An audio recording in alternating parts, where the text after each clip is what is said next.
И откупи протести во исто време, а во петок ќе се направи пресека од цела недела за да се утврди вистинската состојба како се проценува тутунот.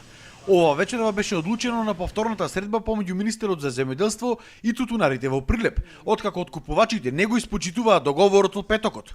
Министерот Хоџа рече дека сите се согласуваат дека тутунот годинава не е со ист квалитет како лани, но тоа било само нијанса, а не цели две класи подолу. И самите производители се свесни дека не може да се стигне ланска цена и лански квалитет, ама не мора да значи дека е до тој степен лош тутунот оваа година колку што почна да го оценуваат самите откупувачи. Од иницијативниот одбор на тутунарите рекоа дека не добиле никакви гаранции за откупот и затоа протестите ќе продолжили понатаму. Че нас не треба гаранции за тоа, луѓе.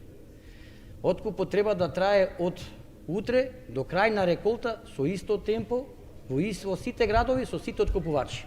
Не е мерило дека откупот во овие 5 дена ќе биде добар, па следните ќе биде лош, па после уште полош и ништо нема да добијаме. Од Сојузот на земјоделци рекоа дека доколку до петок не се покажат цените, од понеделник ќе ги повикаат тутунарите и поверениците да ги блокираат откупните пунктови. Ние како Сојуз ќе го поддржиме штрајкот, ќе излеземе со ними и секогаш ќе бидеме со тутунарите. И нема да дозволиме да му се земи тутуно за две класи подолу. Протестот во Прилеп е утре од 10 до 12 часот ке местноста викана Заполшки мост со блокада на магистралниот пат Прилеп-Скопје.